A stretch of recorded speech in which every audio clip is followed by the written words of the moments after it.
आज हम बात करेंगे थिन लेयर क्रोमेटोग्राफी की। थिन लेयर क्रोमेटोग्राफी की बात करने जा रहे हैं कि इसमें सबसे पहले बात करने जा रहे हैं टीएलसी प्लेट की। टीएलसी प्लेट लेनी है और इसके ऊपर हमने स्टेशनरी फेस की कोटिंग कर देनी है, ठीक है ना। पीछे पढ़ा था कि सबसे ये जो सी टीएलसी प्लेट ली, टीएलसी प्लेट जो सी होती है वो ग्लास की बनी होती है या फिर एलुमिनियम की बनी होती है। ग्लास की बनी होती है या फिर एलुमिनियम की बनी होती है और उस ग्लास प्लेट के ऊपर हमने स्टेशनरी फेस की कोटिंग कर देनी है। ग्लास प्लेट के ऊपर स्टेशनरी फेस की कोटिंग कर देनी है। ग्लास प्लेट के ऊपर हमने किसकी कोटिंग करनी है? स्टेशनरी फेस की कोटिंग है, जो सी लाइनें से बनी हुई है ना, ये लाइनें क्या ज़ाहिर कर रही हैं? ये ज़ाहिर कर रही हैं कि ग्लास प्लेट के ऊपर आपने स्टेशनरी फेस जो सी है उसकी पतली सी तय, ठीक है ना, पतली सी तय 500 से लेकर 2000 माइक्रोमीटर की तय चढ़ाई हुई है ये। और किसकी तय चढ़ाई हुई है? वाटर और सिलिका, इन दोनों के मिक्सचर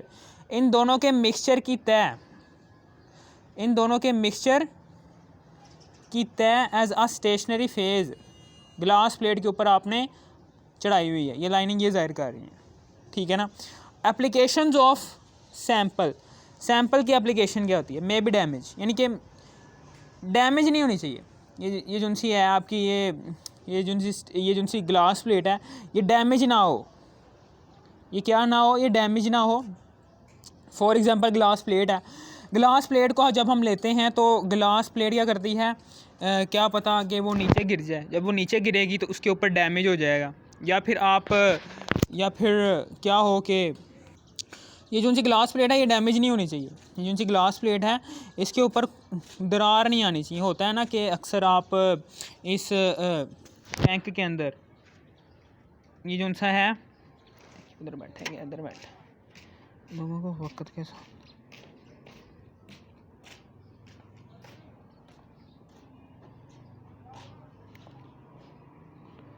बच्चे को आते जाते कुछ ना कुछ दोस्त नहीं।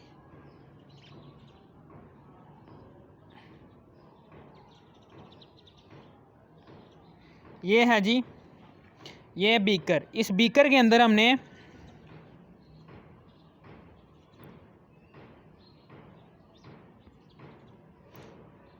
ये मोबाइल फेस लिया हुआ है।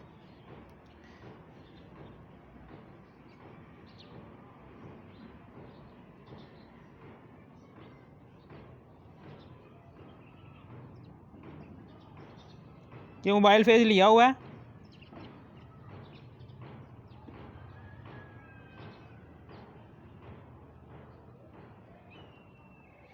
ठीक है ना। मैं वो तरीका समझाने लगा हूँ थिन लेयर क्रोमेटोग्राफी का।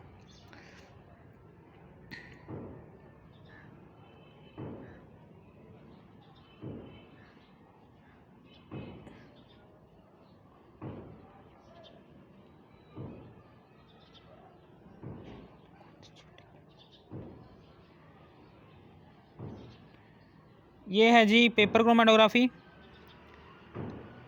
ये टीएलसी प्लेट है।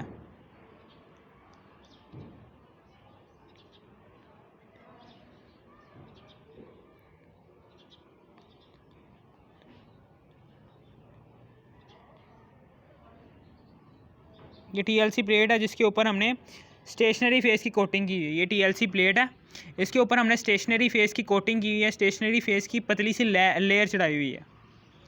टीएलसी प्लेट के ऊपर हमने स्टेशनरी फेस की पतली सी तय थिन लेयर चढ़ाई हुई है, किसकी? वाटर और सिलिका की, ठीक है। अब हम क्या करेंगे, यहाँ पर बेस लाइन ड्रॉ करेंगे इधर करके। बेस लाइन किससे ड्रॉ करनी है? लेड पेंसिल से। बेस लाइन जो सी है वो लेड पेंसिल से ड्रॉ करनी है, ना कि किसी इंक वाले पेन से। इंक वाले से पेन से आप ड्रॉ करोगे ना, जो सी इंक होगी वो भी एक मिक्सचर है बहुत सारे कंपोनेंट्स का। तो इंक के जो से कंपोनेंट्स होंगे वो इधर स्टेशनरी ये जो सी ग्लास प्लेट के ऊपर बनना शुरू हो जाएंगे। आपने लेड पेंसिल का यूज़ करना है, जो कि किसी भी कोई भी मिक्सचर नहीं है, वो प्योर ही चीज़ है। लेड पेंसिल का यूज़ करके आपने यहाँ पर एक लगानी है बेस लाइन, और बेस लाइन लगाने के बाद यहाँ पर एक मिक्सचर लेना है जिसके कंपोनेंट्स को अलग करना है। फॉर एग्जांपल ये वाला मिक्सचर है, ठीक है ना। ये वाला मिक्सचर है। आप क्या करेंगे कि ये जो सी एक ग्लास प्लेट है, फॉर एग्जांपल अभी हमने नहीं लगाई, ग्लास प्लेट, अभी हम ग्लास प्लेट को बाहर रखी है, यहाँ पर बेस लाइन से, यहाँ पर बेस लाइन लगाई कि जहाँ पर हमने मिक्सचर को रखना है। हमने कैपिलरी ट्यूब ली, कैपिलरी ट्यूब जोन सी होगी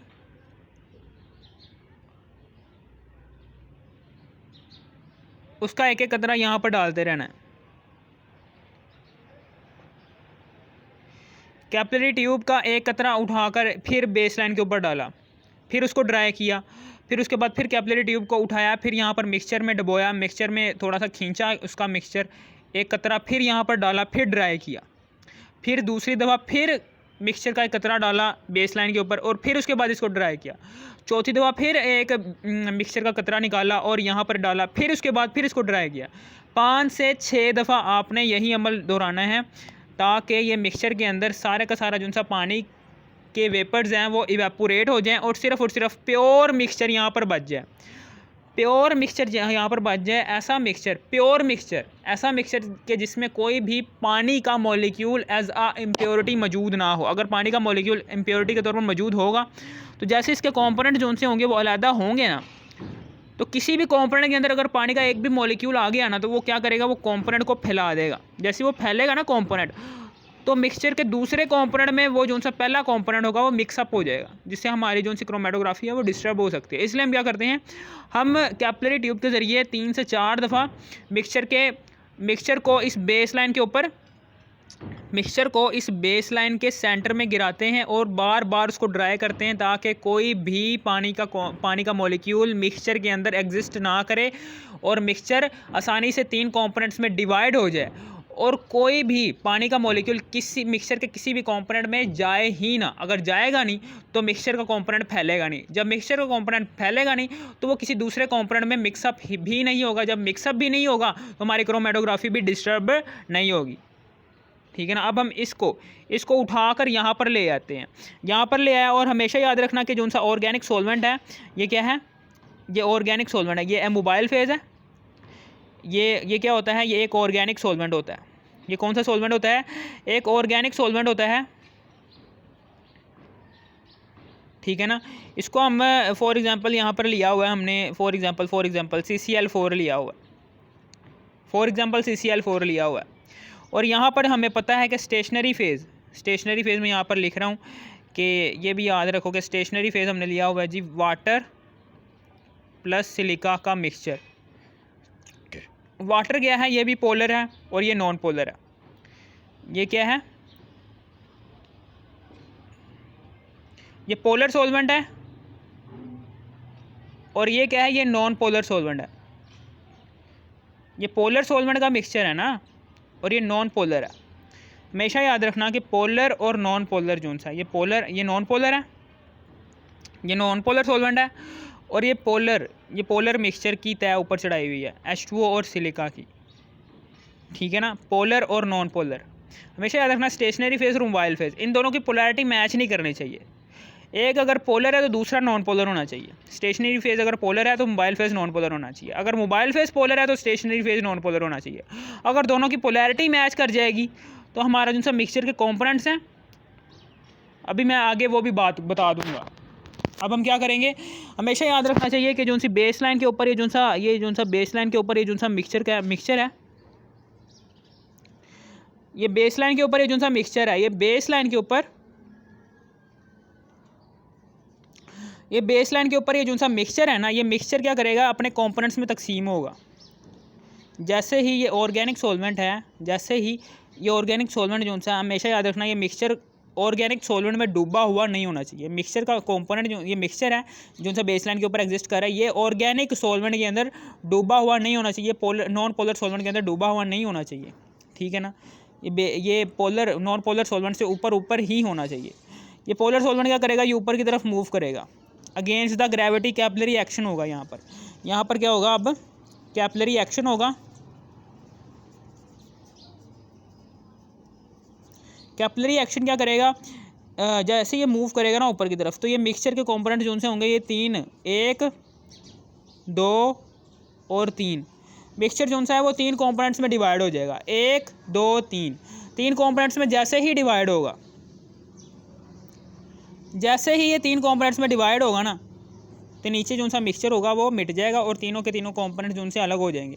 ये मिक्सचर के कंपोनेंट्स जो उनसे अलग हुए हैं किस बिना पर अलग हुए हैं, क्योंकि किसी भी ये कंपोनेंट अलग हुए हैं अपनी अट्रैक्शन की बिना पर। जो सबसे वाला ऊपर वाला कंपोनेंट होगा ये क्या जाहिर कर रहा है कि मेरी अट्रैक्शन जो सी है वो इस नॉन पोलर सॉल्वेंट के साथ ज़्यादा है जो कि ऊपर की तरफ मूव कर रहा था, इसलिए मैं सबसे ऊपर आ गया हूँ।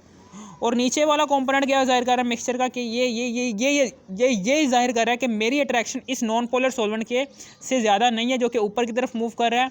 मेरी अट्रैक्शन है स्टेशनरी फेज से ज़्यादा, इस स्टेशनरी फेज के पोलर सॉल्वेंट से ज़्यादा, इसलिए मैं नॉन पोलर सॉल्वेंट के साथ नहीं जाऊँगा। मैं सिर्फ और सिर्फ इससे अटैचमेंट, मेरी अटैचमेंट इसके साथ है तो मैं इसके साथ अटैचमेंट रखूँगा और मैं सबसे नीचे ही रहूँगा, ठीक है ना। बाकी सारे भावें ऊपर जाएं मरे मेरी तरफों। यानी कि हमने मिक्सचर के कंपोनेंट्स को उनकी अपनी अपनी अट्रैक्शन की बिना पर अलग किया है, जो वो अट्रैक्शन रखते हैं पोलर सॉल्वेंट और नॉन पोलर सॉल्वेंट से, ठीक है ना। समझ आ गई आपको। और हमेशा याद रखना कि अगर स्टेशनरी फेज़ और मोबाइल फेज़ ये दोनों की पोलैरिटी मैच कर जाएगी, अगर एक नॉन पोलर है तो दूसरा भी नॉन पोलर है, अगर एक पोलर है तो दूसरा भी पोलर है, अगर मैच कर जाएगी तो मिक्सचर के कंपोनेंट्स क्या हो जाएंगे, वो कंपोनेंट्स जो उनसे होंगे वो डिस्ट्रीब्यूट हो रहे थे उनकी अपनी अपनी अट्रैक्शन की बिना पर, पोलर और नॉन पोलर सॉल्वेंट की। लेकिन जैसे ही दोनों नॉन पोलर या फिर पोलर होंगे ना, स्टेशनरी और मोबाइल फेज़, तो अब उनकी अट्रैक्शन जो उनसी होगी वो सिर्फ और सिर्फ एक ही पोलर नॉन पोलर सॉल्वेंट के साथ होगी। यानी कि मेरे कहने का मतलब क्या है कि अब ये जो से मिक्सचर के कंपोनेंट्स हैं आप इसमें मिक्सअप हो जाएंगे, ठीक है ना। ठीक है, समझ आ गई। स्टेशनरी फेज़ और मोबाइल फेज़ इन दोनों की पोलैरिटी मैच नहीं करनी चाहिए, ये बहुत ही इंपॉर्टेंट और बहुत ही हैवी बात है। और हमेशा याद रखना, हमेशा याद रखना, हमेशा याद रखना, मैंने एक और बात बतानी भूल गया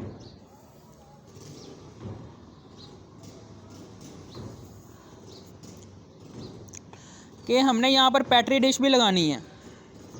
ये सारा अमल करने से पहले, ये सारा अमल जितना भी मैंने बताया ना, ये सारा अमल करने से पहले, गिलास प्लेट रखने से पहले, ठीक है ना, गिलास प्लेट यहाँ पर इस बीकर में रखने से पहले जहाँ पर मोबाइल फेज़ मौजूद है, यहाँ पर रखने से पहले हम इसको पेट्री डिश से बंद करेंगे।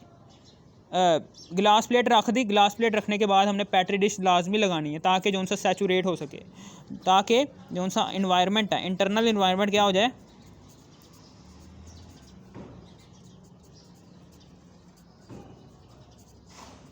वो क्या हो जाए, वो सैचुरेट हो जाए। यानी कि मेरे कहने का मतलब क्या है कि इसके जो उनसे वेपर्स हैं, ये वेपर्स हैं ऑर्गेनिक सॉल्वेंट। आपको पता है कि ऑर्गेनिक सॉल्वेंट जो सा होता है वो जल्दी इवेपोरेट हो जाता है, ये बाहर ना जाएं, ठीक है ना, ये बाहर ना जाएं। पेट्री डिश हमने क्यों लगाई है, ताकि अंदर वाला जो सा इन्वायरमेंट है वो सैचुरेट हो सके, ठीक है ना, सैचुरेट हो सके, और अंदर वाली चीज़ जो सी है उसके जो से मोबाइल फेस के जो से सॉल्वेंट है उसके जो से इवेपोरेट होने वाले मॉलिक्यूल्स हैं, जो उनसे लिक्विड से गैस में तब्दील होने वाले मॉलिक्यूल्स हैं, लिक्विड से इवेपोरेट होने के बाद गैस में तब्दील होने वाले मॉलिक्यूल्स हैं, वो बाहर ना जाएं। जब वो बाहर नहीं जाएंगे तो अंदर का इन्वायरमेंट क्या हो जाएगा, सैचुरेट हो जाएगा, ठीक है ना। सैचुरेट का मतलब क्या है, यानी कि अंदर का इन्वायरमेंट सैचुरेट हो गया, अब हमें कोई ख़तरा नहीं है, ठीक है ना, समझ आ गई आपको। अब हम ये सारी चीज़ें जो उनसी हैं इसको हम यहाँ पर लिखने वाले हैं, ये सारी चीज़ें जो उनसी एक्सप्लेनेशन मैंने लिखी हुई है कि पहले हम क्या करेंगे, for sample application, sample application के लिए हम क्या करेंगे, फॉर वो used capillary tube, capillary tube को हमने यूज़ किया, कैपिलरी ट्यूब के लिए हमने यूज़ किया, कैपिलरी ट्यूब के ज़रिए हमने सैम्पल को बेस लाइन के ऊपर, बेस लाइन के बिल्कुल सेंटर में सैंपल को डाला 3 से 4 दफ़ा और बार बार ड्राई किया, वही वाली मैंने बात लिखी हुई है। The sample is placed on the base line with the help of capillary tube, वही मैंने आपको बताया हुआ, ये भी मैंने आपको बात बता दी है। It should kept in mind, ये हमेशा जहन में बात रखनी चाहिए, the TLC plate is not damaged. TLC plate जब आप ये जो सा मिक्सचर जब आप बेस लाइन के ऊपर रख रहे हो कैपिलरी ट्यूब के थ्रू, तब उस दौरान आपकी TLC प्लेट डैमेज नहीं होनी चाहिए। अगर आपकी TLC प्लेट डैमेज हो जाएगी तो जो सा ये मिक्सचर होगा वो आपकी डैमेज प्लेट या डैमेज जहाँ पर भी दरार वगैरह आ जाएगी तो वो मिक्सचर जो सा होगा उस दरार के अंदर, समझ रही हो ना बात, कि वो जो सी दरार आ गई है ग्लास प्लेट के अंदर, जो सी दरार आ गई है उसके अंदर चला जाएगा मिक्सचर। तो इस तरीके से अगर आपकी TLC प्लेट डैमेज नहीं होनी चाहिए, अगर आपकी डैमेज हो जाएगी तो जो सा मिक्सचर होगा उस दरार के अंदर चला जाएगा और आपके मिक्सचर के कंपोनेंट्स अलग अलग नहीं हो पाएंगे, फिर मसला हो जाएगा। ड्यूरिंग सैम्पल एप्लीकेशन के दौरान आपकी जो सी TLC प्लेट है वो डैमेज नहीं होनी चाहिए, डैमेज हो गई तो आपका काम ख़राब। अब हम उसके बाद आगे डेवलपमेंट एंड प्रिकॉशंस के बारे में पढ़ने जा रहे हैं। डेवलपमेंट, इसकी तरक्की के बारे में, और प्रिकॉशंस के बारे में, यानी कि क्या क्या एहतियातें हैं, क्या क्या चीज़ें हैं। सबसे पहली बात तो यही है कि before placing the TLC plate को रखने से पहले इन क्रोमेटोग्राफिक टैंक, इस क्रोमेटोग्राफिक टैंक में, ये जो सा है, ये जो सा क्रोमेटोग्राफिक, इसका नाम क्या है, इसका नाम है क्रोमेटोग्राफिक टैंक है, क्रोमेटोग्राफिक टैंक है एंड सैचुरेट, ठीक है ना, क्रोमेटोग्राफिक टैंक है, फॉलोइंग वर्क्स डन, यानी कि इस TLC प्लेट को इस क्रोमेटोग्राफिक टैंक में रखने से पहले फॉलोइंग चीज़ें, ये जो सी चीज़ें नीचे लिखी हुई हैं, सबसे पहले ये चीज़ें करनी होंगी, फिर आपने TLC प्लेट को यहाँ पर रखना है। सबसे पहले है कि प्लेस द सॉल्वेंट, और सबसे पहले सॉल्वेंट को हमने प्लेस करवाना है मोबाइल फेस बाय फेस, यानी कि mobile face by face in the chromatographic tank and saturate the internal environment. ये बात इंपॉर्टेंट है। प्लेस द सॉल्वेंट को प्लेस किया इस क्रोमेटोग्राफिक टैंक के अंदर, ठीक है, सॉल्वेंट को प्लेस किया इस क्रोमेटोग्राफिक टैंक के अंदर। फिर से बता देता हूँ, कोई ऐसी बात नहीं है, फिर से बता देता हूँ मैं, ठीक है। यहाँ पर हमने क्या किया है, यहाँ पर अब हमने क्या किया है, यहाँ पर हमने ये क्रोमेटोग्राफिक टैंक लिया,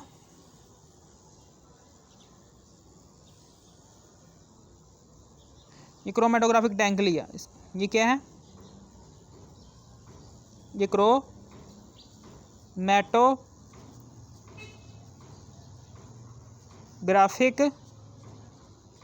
टैंक लिया। कह रहा है कि प्लेस द सॉल्वेंट और मोबाइल फेस, या फिर कह रहा है कि प्लेस, पहले हमने प्लेस करना है सॉल्वेंट को, ये प्लेस किया हमने सॉल्वेंट,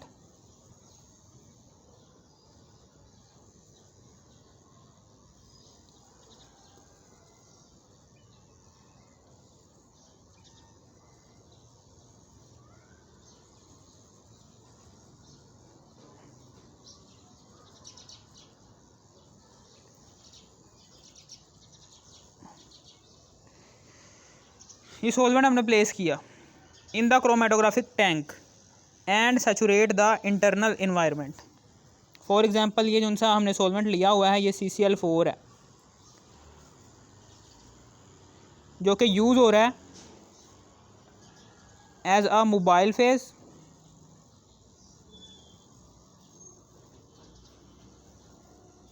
यूज़ हो रहा है। ये CCl4 है जो कि as a mobile phase use हो रहा है, जो कि नॉन पोलर सॉल्वेंट है।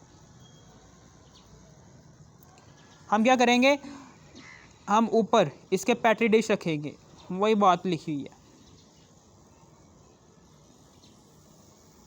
इसके ऊपर हमने क्या रख दी, पेट्री डिश रख दी इसके ऊपर, एंड सैचुरेट द इंटरनल। जैसे ही हमने पेट्री डिश रखी तो फिर क्या हो गया, क्यों रखी है, ताकि सो डैट इंटरनल इन्वायरमेंट, जो सा इंटरनल इन्वायरमेंट है, इंटरनल इन्वायरमेंट बिकम सैचुरेट हो सके, जो सा इंटरनल इन्वायरमेंट है वो सैचुरेट हो सके। ये जो सी बात है ये इंपॉर्टेंट है।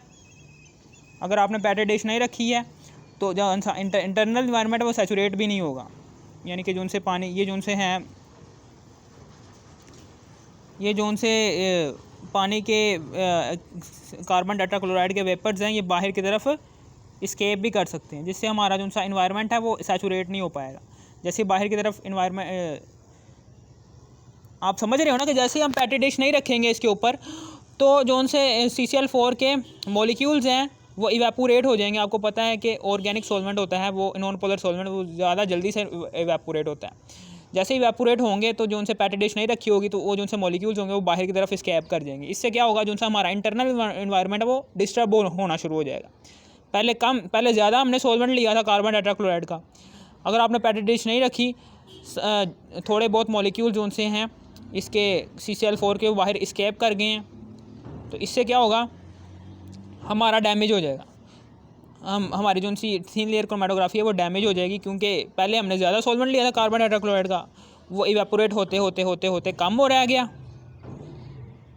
गया सॉल्वेंट मोबाइल फेज़ वाला, जिससे हमारी क्रोमेटोग्राफी क्या हो जाएगी, डैमेज हो जाएगी। ठीक है ना, हमेशा याद रखना कि यहाँ पर काम चल जाएगा। यहाँ पर क्या होता है, यहाँ पर मोबाइल फेज़ में हम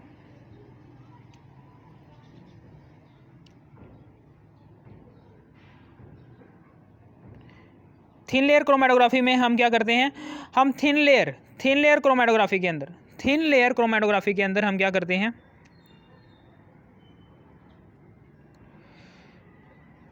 थिन लेयर क्रोमेटोग्राफी के अंदर हम मोबाइल फेज़ वाला जो उनसे सॉल्वेंट है इसकी मिकदार कम लेते हैं as compare to paper chromatography में मोबाइल फेज़ जो होता है उसकी मिकदार ज़्यादा होती है as compare to thin layer chromatography में।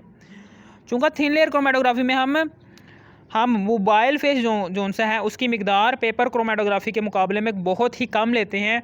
इसलिए अगर आपने इंटरनल इन्वायरमेंट सैचुरेट नहीं किया होगा तो हमारा जो सा मोबाइल फेज़ है वो जो सा थोड़ा बहुत हमने लिया होगा क्रोमेटोग्राफिक टैंक के अंदर, अगर आपने पैटी डिश नहीं लगाई होगी वो सारा का सारा स्केप इवेपोरेट कर जाएगा, वो सारा का सारा क्या कर जाएगा, इवेपोरेट कर जाएगा, जिससे हमारी जो सी थोड़ी बहुत मिकदार हमने लिक्विड फॉर्म में ली होगी कार्बन टेट्राक्लोराइड की वो डिस्टर्ब हो जाएगी। अगर वो डिस्टर्ब हो गई है तो इससे हमारे जो से मिक्सचर के कंपोनेंट्स हैं वो भी नहीं अलग अलग हो पाएंगे। ठीक है ना, ज़ाहिर सी बात है, अगर ज़्यादा सारा सॉल्वेंट जो उनसे हमने थोड़ी बहुत मिकदार में कार्बन टेट्राक्लोराइड लिया हुआ था उसकी ज़्यादा सारी मिकदार इवेपोरेट हो गई है तो हमारा अंदर वाला सिस्टम सैचुरेट नहीं हो पाएगा। तो अब हम करेंगे थिन लेयर क्रोमेटोग्राफी। जैसे ही हम ये ग्लास प्लेट को अंदर डालेंगे तो फिर जो सी ये अगेंस्ट द ग्रेविटी काम होना है, मिक्सचर के कंपोनेंट्स अलग होंगे, तो अगेंस्ट द ग्रेविटी काम तो होगा, या तो वो बहुत ही ज़्यादा स्लो होगा या फिर मिक्सचर के थोड़े बहुत कंपोनेंट्स जो उनसे होंगे वो अलग हो जाएंगे और थोड़े बहुत कंपोनेंट्स जो उनसे हैं वो अलग नहीं हो पाएंगे, क्योंकि अब मिक्सचर जो उनसे है उसकी जो मोबाइल फेज़ उसकी मिकदार कम है, जिसकी वजह से उसकी स्पीड भी कम हो जाएगी ऊपर जाने की, सैचुरेट नहीं ना रहा। ये इंपॉर्टेंट बात है, ये बात इंपॉर्टेंट है, ये लिख लो कि पैटी डिश लाजमी लगानी है ताकि अंदर का सिस्टम जो उनसे सैचुरेट रहे और सारे के सारे जो उनसे मॉलिक्यूल्स हैं कार्बन टेट्राक्लोराइड के वो अंदर ही रहें, बाहर की तरफ कोई एक मॉलिक्यूल भी ना जाए। Place the TLC plate in chromatographic tank. अब हम क्रोमेटोग्राफिक टैंक के अंदर TLC प्लेट लगाने जा रहे हैं। ये लो, ये लगा दी।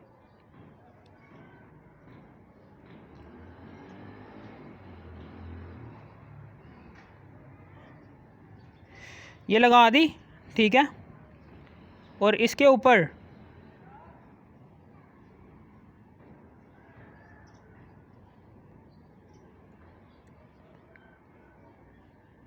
हमने स्टेशनरी फेज़ की लेयर चढ़ा दी। ये मिक्सचर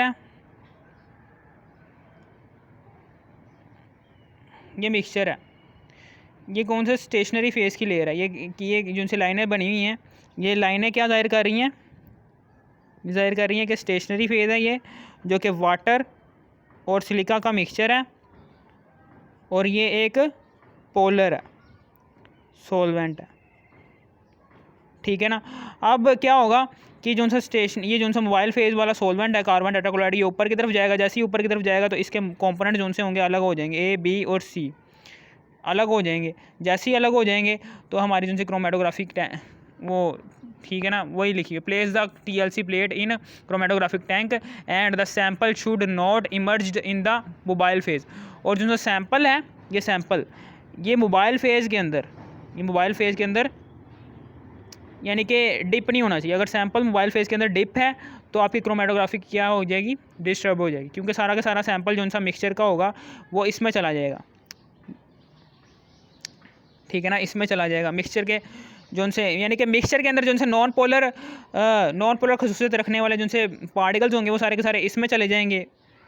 फिर इससे मिक्सचर इस मोबाइल फेज़ में, इस मोबाइल फेज़ वाले सॉल्वेंट, इस मोबाइल फेज़ के अंदर जैसे ही मिक्सचर के नॉन पोलर सलाहियत रखने वाले जो उनसे कंपोनेंट्स वो जैसे ही जाएंगे ना, तो अब मिक्सचर में से उस नॉन पोलर कंपोनेंट्स को अलग कर पाना मुश्किल होगा हमारे लिए।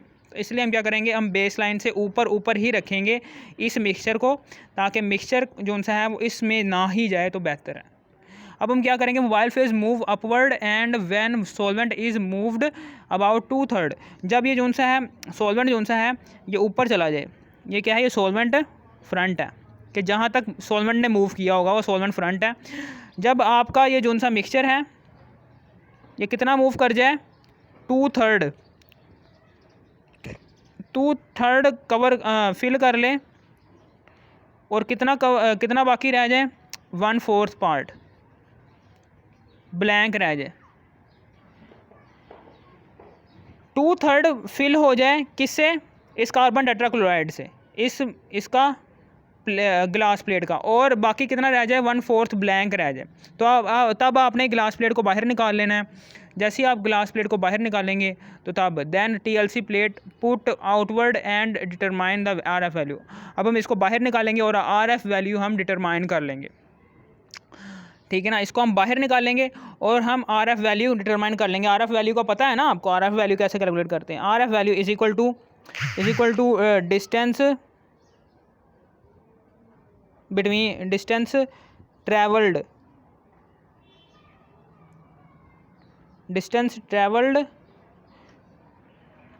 RF वैल्यू कैसे फाइंड आउट करते हैं वो भी बताओ ना। RF वैल्यू ऐसे फाइंड आउट करते हैं, देखिए RF वैल्यू जो सी है वो ऐसे फाइंड आउट करते हैं कि distance travelled by the component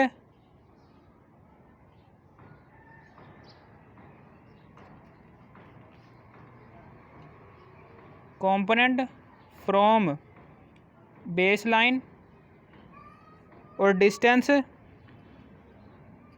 travelled by the mobile face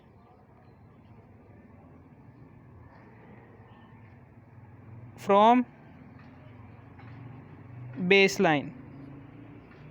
ये RF वैल्यू, हम RF वैल्यू निकालेंगे। RF वैल्यू निकालने के बाद फिर हम ऐसे ही कैलकुलेट कर लेंगे, ठीक है, RF वैल्यू निकाल के कैलकुलेट कर लेंगे, हमेशा याद रखना, ठीक है ना। सैचुरेट, ये दो इंपॉर्टेंट बातें हैं कि अंदर का सिस्टम सैचुरेट होना चाहिए। इंपॉर्टेंट बात बता रहा हूँ कि अंदर का सिस्टम, ये क्रोमेटोग्राफिक के अंदर का सिस्टम जो उनसे सैचुरेट होना चाहिए।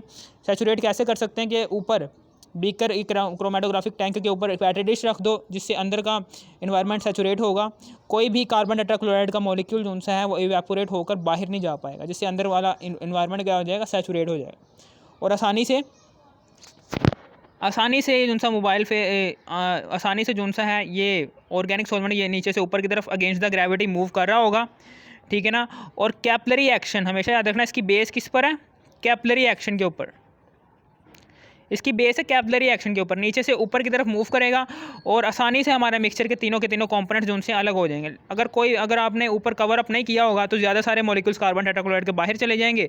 और अब जो सा है चूँकि पीछे कार्बन टेट्राक्लोराइड की मिकदार कम रह गई है, तो कम मिकदार रह गई है, तो अब क्या होगा, अब इसकी स्पीड नीचे से ऊपर जाने की कम हो जाएगी, कैपिलरी एक्शन सुस्त हो जाएगा, जिससे मिक्सचर के कंपोनेंट्स क्या हो जाएंगे, वो पहले 10 मिनट में अलग अलग हो रहे थे, अब क्या होंगे, अब 30 मिनट लगाएंगे अलग अलग होने में। यानी कि सैचुरेट करना लाजमी है, ये इंपॉर्टेंट बात है। और दूसरा इंपॉर्टेंट बात ये है कि स्टेशनरी फेज़ और मोबाइल फेज़, इन दोनों की पोलैरिटी एक दूसरे से मैच नहीं करनी चाहिए। अगर एक पोलर लिया तो दूसरा नॉन पोलर, अगर एक नॉन पोलर लिया तो दूसरा पोलर।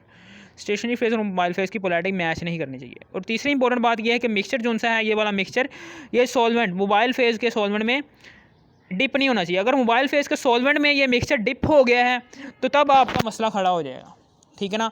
और चौथी इंपॉर्टेंट बात ये है कि जो सी प्लेट है, ये शीशे की बनी हुई प्लेट है, ये डैमेज नहीं होनी चाहिए, यानी कि दरार नहीं आनी चाहिए। अगर आप दरार आ गई है तो मिक्सचर जो सा होगा वो उस दरार के अंदर चला जाएगा और आपके जो सा थिन लेयर क्रोमेटोग्राफी ये डैमेज होना शुरू हो जाएगी।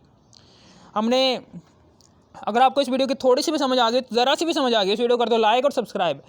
Thanks for watching me, share भी कर देना।